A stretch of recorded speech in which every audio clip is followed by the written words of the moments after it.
Chapter 24, The Great Depression and the New Deal, 1929 to 1939. Roosevelt's disability, although mostly concealed by the media, profoundly shaped his personality. Somewhat superficial and even arrogant before 1921, this privileged only child became, through his ordeal, more understanding of the disadvantaged and far more determined. "If you had spent 2 years in bed trying to wiggle your big toe," he once said, "after that, everything else would seem easy." Along with child-rearing duties, Eleanor Roosevelt at first devoted herself to her husband's care, but she also encouraged his return to politics, resisting his domineering mother's efforts to turn him into an invalid at the family home at Hyde Park, New York. Already involved with social issues, Eleanor now became active in the New York Democratic Party and edited its newsletter for women. Painfully shy, she forced herself to make public speeches. The Roosevelts would soon need the qualities of character they had acquired. Elected president in 1932, amid the worst depression in U.S. history, Franklin Roosevelt dominated U.S. politics until his death in 1945. On October 24, 1929, the stock market crashed. After a year of frenzied speculation, prices plunged. Structural problems in the economy and Federal Reserve Board policies that limited the money supply contributed to the depression. Moreover, the economies of Europe also collapsed. The gross national product of the United States fell from $104 billion in 1929 to $59 billion in 1932. Farm prices plummeted and unemployment climbed. President Hoover was committed to localism and private initiative. He encouraged business leaders to maintain wages and full employment, and he called on municipal and state governments to create jobs through public works projects. However, the crisis worsened. By 1932, Hoover was forced to take unprecedented federal action, the creation of the Reconstruction Finance Corporation to make loans to major economic institutions. It was too little too late. Franklin Delano Roosevelt would sweep the election of 1932. There's a series of graphs in this presentation that highlights some of the structural issues in the economy. This one is of consumer borrowing in the 1920s. Americans plunged heavily into debt in the 1920s to play the stock market and to buy their new Fords, Chevys, and consumer products. By 1929, their total debt stood at about $8 billion. On the chronology, you can see after Franklin D. Roosevelt is elected, there's what's called the 100 Days, where a series of New Deal programs are passed.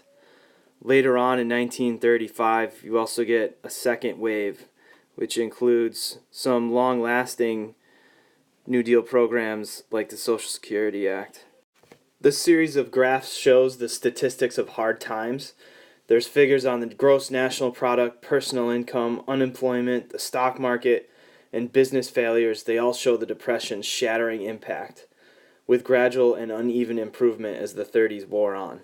One thing you can see on the unemployment graph, you can see in 1929 that sharp incline, that sharp increase in unemployment, which correlates with the number of business failures, and also you can see this rapid decrease in the stock market prices around 1929. Here's a closer look at the stock market, 1919 to 1939. Stock prices had risen through much of the 1920s, but 1928-29 brought a frenzied upsurge as speculators plunged into the market. In 1925, the market value of all stocks had stood at about $27 billion. By October 1929, it hit $87 billion, with stockbrokers lending buyers up to 75% of a stock's cost, credit or margin buying spread. The last straw for Hoover was his dealings with the bonus army.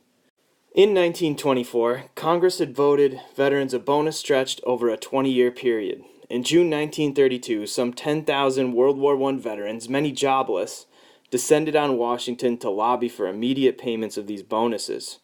When Congress refused, most of the bonus marchers went home, but about 2,000 stayed on, building makeshift shelters. President Hoover called in the army. On July 28th, troops commanded by General Douglas MacArthur and armed with tear gas, tanks, and machine guns drove the veterans from their camp and burned their shelters. This scene is depicted here in July of 1932 when President Herbert Hoover ordered the Army to evict jobless veterans who had come to Washington seeking early payment of promised bonuses from World War I. To many Americans, this action symbolized the administration's heartlessness. With FDR's victory in 1932, he brought to Washington a new administration of former progressives, liberal academics, and lawyers. During the first 100 days, organizations like the Civilian Conservation Corps, or the CCC, created opportunities for jobless youth, and the Agricultural Adjustment Act and the National Recovery Act were passed. The AAA reduced farm production, and the NRA established codes of fair competition for the nation's industries. The Tennessee Valley Authority was established. Some of these measures were heavily criticized by corporate America, and in 1935 the NRA was ruled unconstitutional. Agricultural conditions did not improve significantly, and the New Deal began to face challenges. The Democrats were criticized by the right for going too far and by the left for not going far enough. Father Charles Coughlin, the radio priest, inveighed against the New Deal to millions of listeners. Senator Huey Long of Louisiana appealed to the nation with a deceptively simple Share Our Wealth program. This is an image of First Lady Eleanor Roosevelt visiting a nursery school in Des Moines, operated by the Works Progress Administration, in June of 1936. Intensely shy as a young woman, Mrs. Roosevelt played an active, influential, and highly visible role during her first years as First Lady. Here's a list of major measures enacted during the 100 Days, which was from March to June of 1933. Remember, the president wasn't inaugurated at this time until March. This would change after FDR's first term. So one thing you notice on here, Federal Deposit Insurance Corporation, so the Banking Act of 1933, which insured all bank deposits up to $5,000. That is one long-lasting legacy of the New Deal to ensure confidence in banks. Here's an image of Civilian Conservation Corps workers cutting firewood in New Hampshire's White Mountains. While providing work for jobless urban youth and modest payments to their families, the CCC also heightened the nation's environmental awareness. Probably the worst hit sector in the economy was agriculture. The Depression hit rural America with brutal ferocity. You can see on this graph the decline in farm product prices, and in 1933, the rapid increase of federal farm mortgages that were negotiated trying to save the farm. Companies that cooperated with the National Recovery Administration displayed this banner. The NRA brought together business leaders to draft codes of fair competition for their industries. Remember, this stands for National Recovery Administration. These codes set production limits, prescribed wages and working conditions, and forbade price cutting and unfair competitive practices. The aim was to promote recovery by breaking the cycle of wage cuts, falling prices, and layoffs. In May 1935, the Supreme Court unanimously ruled the NRA unconstitutional. From the Dakotas southward to the Mexican border, farmers in the Great Plains suffered from a lack of rainfall and severe soil erosion in the 1930s, worsening the hardships of the Great Depression. Battered by debt and drought, many families gave up. Nearly 3.5 million people left the Great Plains in the 1930s. Some migrated to nearby cities, further swamping relief rolls. Others packed their belongings into old cars and headed west. Here's a list of major later New Deal legislation. A couple things to note. You can see the Social Security Act is listed here, which is still with us today. And you can also see the importance of the Wagner Act, which guaranteed unions collective bargaining rights and outlawed anti-union practices. In 1938, the Fair Labor Standards Act banned child labor and set a national minimum wage. As Roosevelt's first term came to a close, he responded with legislation that expanded federal relief, which was more geared to the interest of workers and the poor. The Works Progress Administration, the WPA, provided assistance directly to individuals, while the Public Works Administration completed thousands of construction projects. The National Labor Relations Act guaranteed collective bargaining rights and Congress increased regulation of certain businesses and raised taxes for the well-to-do. The groundbreaking Social Security Act was passed in 1935. The New Deal expanded the role of the federal government and shaped a new and more forceful role for the executive branch. Even cultural institutions found their place under the New Deal. Initiatives such as the Federal Writers Project, the Federal Music Project, and the Federal Theater Project funded artists, performers, and creative professionals during the Depression. Touring the nation, these groups brought the beleaguered public, especially the rural and working poor, their first taste of high culture and the arts. The National Youth Administration provided continued education and job training for young people, and an early commitment to public education as an economic motivator. In 1936, Roosevelt carried every state but Maine and Vermont. The new Democratic coalition included, in addition to the White South and some big city Democratic organizations, farmers, urban immigrants, industrial workers, African Americans, and women. Although the New Deal civil rights record is mixed, Roosevelt did address racial issues in limited and symbolic ways. The Roosevelt administration also worked harder to attract women voters than had any previous administration. Viewed in the context of the times, the New Deal had an impressive environmental record, including the creation of the National Wildlife Federation, which was dedicated to wilderness preservation. Here's a picture of a Federal Music Project event in New York's Central Park. Musicians employed by the New Deal's Federal Music Project taught classes in addition to giving concerts. These young singers were participating in a children's music festival sponsored by the FMP. You can see the outcomes of the election of 1936. Franklin Delano Roosevelt wins by a landslide, signaling the emergence of a new Democratic coalition. Fearful that key measures of the Second New Deal would be overturned by the Supreme Court, much like the NRA and the AAA had, Roosevelt proposed in 1937 a sweeping Supreme Court reform bill. The nation perceived it as nothing but court packing. FDR had miscalculated and he abandoned the plan. This proposed bill would have allowed FDR to appoint an additional Supreme Court member for each justice over age 70, up to a total of 6. Roosevelt blandly insisted that this would ease aging justices' heavy workload, but his political motivation was obvious. In the end, several New Deal measures were upheld, and the retirement of several Supreme Court justices permitted Roosevelt appointments. This is a 1937 image by Dorothea Lange, a photographer with the Farm Security Administration. It pictures migrants from the Texas Dust Bowl gathered at a roadside camp near Calipatria in Southern California. The psychological stress and social impact of the Depression marked all who lived through it. The Depression was particularly difficult for women workers, who generally suffered blatant wage discrimination. Nevertheless, the long-term movement of women into the workplace continued. Hard times disrupted courtship and marital patterns, and both the marriage rate and the birth rate declined. In the 1930s, hard times and a favorable government climate bred a new labor militancy. The National Labor Relations Act guaranteed labor's right to bargain collectively. The American Federation of Labor's Committee for Industrial Organization organized workers in an industry-wide basis regardless of race, sex, or degree of skill.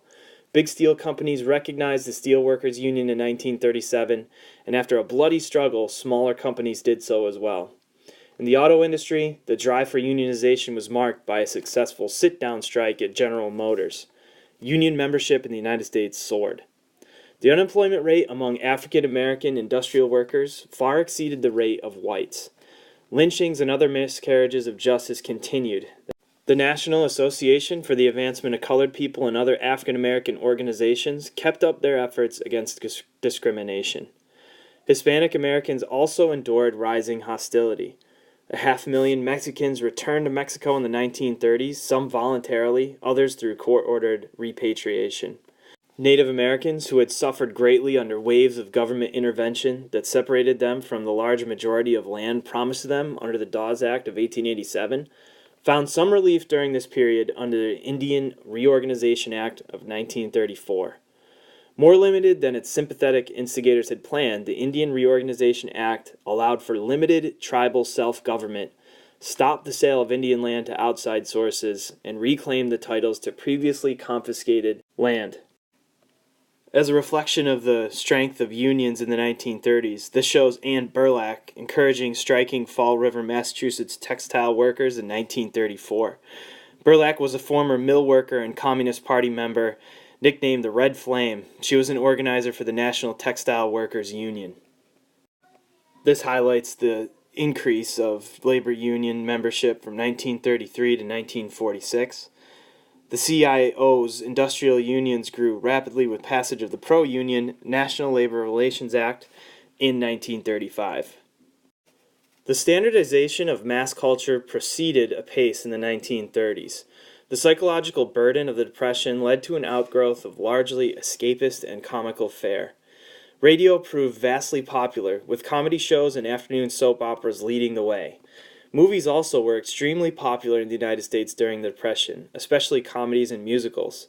By keeping their ticket prices extraordinarily low, the movie industry positioned itself as the up-and-coming entertainment medium of the American public, becoming, as one Hollywood executive declared, as necessary as any other daily commodity. Technicians test the Vitaphone, an early machine for adding sound to movies by synchronizing disc recordings with filmed images. Two hit films of 1939, Gone with the Wind and The Wizard of Oz, introduced color to the movie-going public. The latter had a particularly powerful effect because the opening scene, set in Kansas, were black and white. When Dorothy awakens in Oz, the movie bursts into color. This image is Orson Welles as he's directing War of the Worlds, CBS Radio's dramatization of an invasion from Mars in October 1938, which terrified many listeners already jittery over worsening world conditions. In realistic detail, the broadcast reported the landing of a spaceship in New Jersey and aliens with ray guns advancing toward New York City. The show sparked a panic. Some terrified listeners jumped in their cars and sped off into the night. Others prayed. Beneath the terror lay a more well-founded fear of approaching war. FDR and his administration reshaped the role of the presidency, the Supreme Court, the nation's political agenda, and citizens' expectations of government's role in meeting urgent public needs. When a severe economic recession hit the United States in 2008, thoughts turned back to the Great Depression, 75 years earlier. The economic policies of the New Deal and their relevance to the current crisis were debated with fresh intensity, underscoring how profoundly the 1930s reshaped American thought about the role of government in the economy. Looming over the decade is the larger-than-life image of Franklin D. Roosevelt. Neither saint nor Superman, FDR could be devious, superficial, and cavalier about details. For most Americans of the 1930s, and most historians since, his strengths outweighed his liabilities. His experimental approach served a suffering nation well. He once compared himself to a football quarterback, deciding which play to call after seeing how the last one worked out. Above all, Roosevelt's optimism inspired a demoralized people. "We Americans of today," he told an audience of young people in 1939, "are characters in the living book of democracy. But we are also its author. It falls upon us now to say whether the chapters to come will tell a story of retreat or a story of continued advance."